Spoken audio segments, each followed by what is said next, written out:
Phillip, I know you guys have done a good job this year of keeping your kind of 1-0 every week approach. Now we're kind of getting into crunch time with some huge games on the horizon. How do you guys as a team and you as a leader, like, how do you guys keep things loose to prevent that oncoming pressure from soaking in? I mean, you just keep doing the same things we've been doing. That's what got us here in the first place.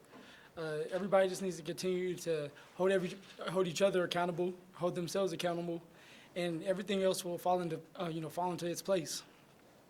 I mean, at the end of the day, we're in it for each other, and that's all that matters. So if we keep it inside with each other and keep this bond that we have, this brotherhood that we have, it's gonna be hard. It's gonna be hard to beat us. It's gonna be hard to be unfocused because we're gonna keep each other focused. Is it difficult not to look ahead at the two final home games? It's not difficult because we just need to focus on one game at a time. So we just say we stay one game at a time, play Colorado football. It's Arizona week, and you get a lot of hype about the games coming up. That you're looking past Arizona, but Arizona's a good physical team, and we're playing them at their home. So we need to just keep focused on the task in hand, and that's playing Arizona this week. So it's not difficult because we're not going to make anything difficult. It's all about Arizona. Hey, Phillip, against UCLA, you guys were your own worst enemy, committing 8 personal fouls. That was very uncharacteristic of you guys. Yeah. Has that been cleaned up, and how did you guys address that? Yeah, we handled everything. It wasn't like us. At the end of the day, that's not what Coach Mack's about. That's not what he's built this program, and that's just not what this program's about. Period. And we just addressed it. We looked each other in the eyes, looked each other in the face, and just said that we're not going to do that because that would get us beat. That would get us beat later on down the lines here, making stupid penalties like we did. So we just got to hold each other accountable and watch each other because that's what it's about.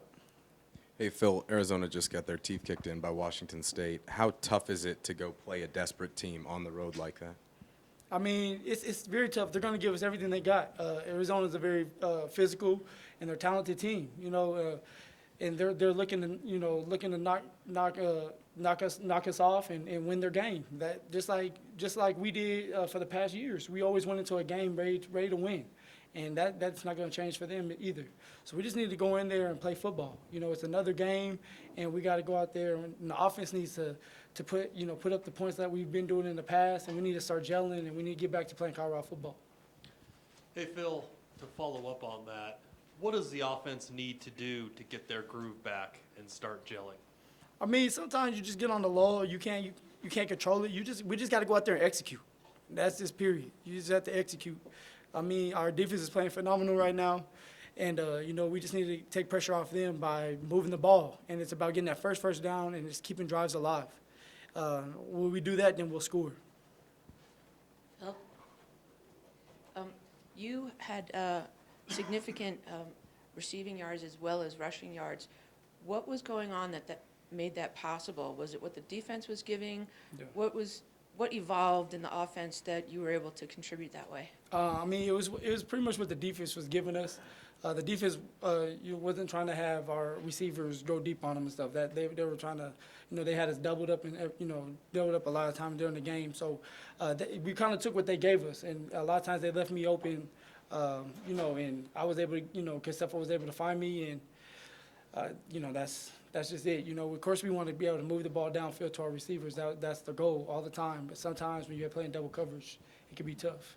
And then once you get it, Yeah. make it happen. Once you just got to get, you got to make it happen. You got to, once you get the ball in your hands, you got to make a play because that's what everybody's expecting. All your brothers are expecting you to make that play. So for me, I just need to continue to make plays, probably make, bigger plays than I did in that game. As a follow-up to that, do you see teams starting to do that to you more often because of the success that your wide receivers and your passing attack had early on this season? I mean, definitely it's hard to just sit there and key on all our receivers. It's going to be difficult. So, I mean, it's just different game plans, So this week they may be able to, they may key on the running back and, leave our receivers one-on-one, which that's what we hope. And, or it may just go the opposite. They may just continue to say, let's double up on the receivers and let's see what else they can utilize. So it just depends on what they're deciding on. I don't know what they're gonna come out with.